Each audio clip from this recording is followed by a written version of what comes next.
بسم اللہ الفتاح العلیم۔ بندہ سوچتا ہے میں دعائیں کرتا رہتا ہوں لیکن اس کا اثر ظاہر نہیں ہوتا۔ کبھی میں دعا کرتا ہوں قبول ہو جاتی ہے، کبھی دعا کرتا ہوں تو سمجھ نہیں آتی کہ دعا قبول ہوئی یا نہیں۔ کبھی ایسا ہوتا ہے کہ بندہ ایک ہی دعا بار بار کرتا ہے اور دعا کی قبولیت کا اثر ظاہر نہیں ہوتا، تو بندے کے اندر ایک ایسی مایوسی کی کیفیت آ جاتی ہے کہ شاید میرا مالک میری دعا قبول نہیں فرما رہا۔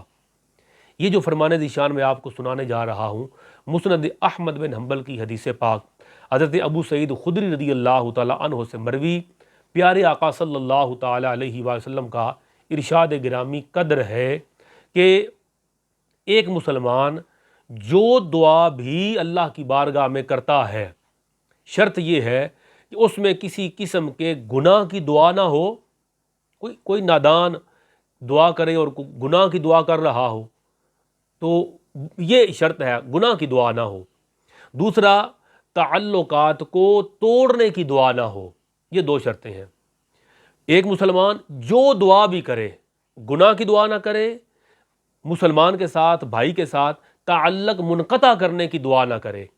اس کے علاوہ جو دعا بھی بندہ اللہ کی بارگاہ میں کرتا ہے تو اللہ تعالیٰ اس دعا کے بدلے 3 میں سے کوئی ایک فائدہ اسے ضرور عطا فرما دیتا ہے۔ یہ سنے غور سے، یعنی بندہ سوچے کہ میری دعا پتہ نہیں قبول ہوئی کہ نہیں ہوئی۔ اب پہلے والی دعا تو قبول ہوئی نہیں تو بندہ دوسری دعا کیسے کرے، تیسری دعا کیسے کرے؟ تو بندہ سوچنے لگ جاتا ہے کہ بار بار کیوں دعا کروں، پہلی والی تو قبول نہیں ہوئی۔ تو ایسے جتنے لوگ اس سوچ میں ہیں کہ میں دعا کروں یا نہ کروں، پہلے والی قبول ہوئی کہ نہیں ہوئی، میری دعائیں شاید قبول نہیں ہو رہی، تو وہ دعا کی طرف توجہ کم ہو جاتی ہے۔ تو ان لوگوں کے لیے پیارے آقا علیہ الصلوۃ والسلام نے فرمایا، ایک مسلمان جو دعا بھی کرتا ہے اللہ تعالیٰ 3 میں سے کوئی ایک فائدہ اسے ضرور عطا فرماتا ہے۔ یا تو اس کی دعا قبول فرما کے جو مانگے اسے فوراً دے دیتا ہے۔ یہ تو دعا قبول ہونے کی پہلی صورت ہے، معروف صورت ہے، ہر بندہ سمجھتا ہے۔ عزت مانگی تھی مل گئی، دعا قبول ہو گئی۔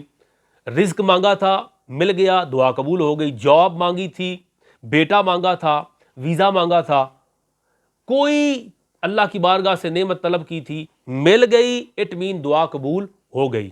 دعا قبول ہونے کی یہ معروف صورت ہے۔ دوسری صورت دعا قبول ہونے کی یہ ہے، پیارے آقا فرماتے ہیں کہ یا اس کی دعا قبول فرما کر اللہ آخرت کے لیے جمع فرما دیتا ہے۔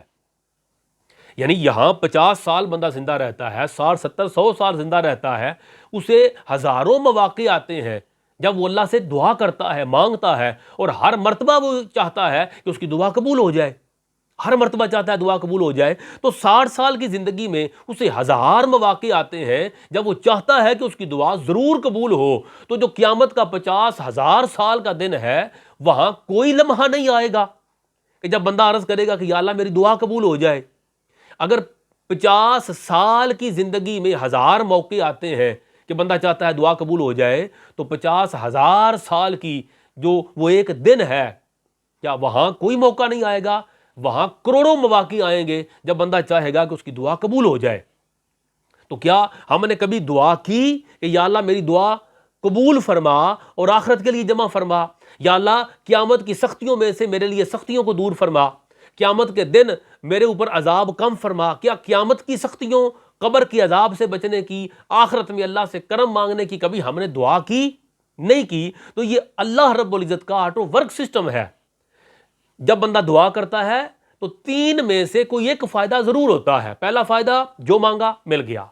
دوسرا فائدہ اللہ تعالیٰ دعا اس کی قبول کرتا ہے، لیکن جو مانگا وہ نہیں دیتا۔ عزت مانگی نہیں دی، دولت مانگی تھی نہیں دی، جاب مانگی تھی اسے نہیں ملی، بیٹا مانگا تھا اسے نہیں ملا، بندے نے اللہ کی بارگاہ سے ویزا مانگا تھا نہیں، جو مانگا وہ نہیں ملا، بندہ پریشان ہو گیا، دعا تو قبول ہی نہیں ہوئی۔ حضور فرماتے ہیں دعا قبول ہو گئی۔ یا رسول اللہ کیسے قبول ہو گئی؟ فرمایا اللہ نے تیری دعا کو قبول فرما کے اسی آخرت کے لیے جمع فرما دیا۔ دوسری صورت، اور ایک تیسری صورت بھی ہے دعا قبول ہونے کی۔ بندہ دعا کرتا ہے، جو مانگا وہ نہیں ملتا۔ دوسری صورت میں اللہ اس دعا کو آخرت کے لیے جمع بھی نہیں فرماتا۔ تو قبول کیسے ہوئی؟ تیسری صورت یہ ہے اللہ رب العزت اس دعا کو قبول فرما کر دنیا میں اس بندے پر نازل ہونے والی کسی آفت، کسی مصیبت، کسی بلا کو ٹال دیتا ہے۔ بندے کو تو نہیں پتا نا کون سی مصیبت آ رہی ہے، اللہ کو تو پتا ہے۔ بندہ تو عزت مانگ رہا ہے، بندہ تو دولت مانگ رہا ہے، بندہ تو شہرت اور ناموس مانگ رہا ہے، مشہور ہو جاؤں، بندہ تو پتہ نہیں کیا جو اس کے ذہن میں آ رہا ہے وہ مانگ رہا ہے، مگر بندے کو نہیں پتا میرے اوپر کوئی عذاب آ رہا ہے، کوئی آفت اور مصیبت آ رہی ہے، مگر مالک جانتا ہے، وہ دعا قبول کرتا ہے، جو مانگا وہ نہیں دیتا، مگر دعا قبول فرما کر اس بندے پہ آنے والی کسی مصیبت کو ٹال دیتا ہے۔ بس اللہ سے جب بھی مانگے تو اس یقین کے ساتھ مانگیں کہ میرا مالک میری دعا کو ضرور قبول فرمائے گا۔ وہ قبول فرما کر جو مانگا دنیا میں عطا فرمائے، اس کی مرضی، وہ اس دعا کو قبول فرما کر آخرت کے لیے جمع فرمائے، مالک کی مرضی، دعا قبول فرما کر اس کے بدلے کسی مصیبت کو ٹال دے، وہ مالک کی مرضی، مگر دعا مانگیں تو اس یقین کے ساتھ مانگے کہ اللہ اس کو ضرور قبول فرمائے گا۔ میرا مالک ہماری التجائیں پنجتن پاک کے صدقے اپنی بارگاہ میں قبول فرمائے، آمین یا الہ العالمین۔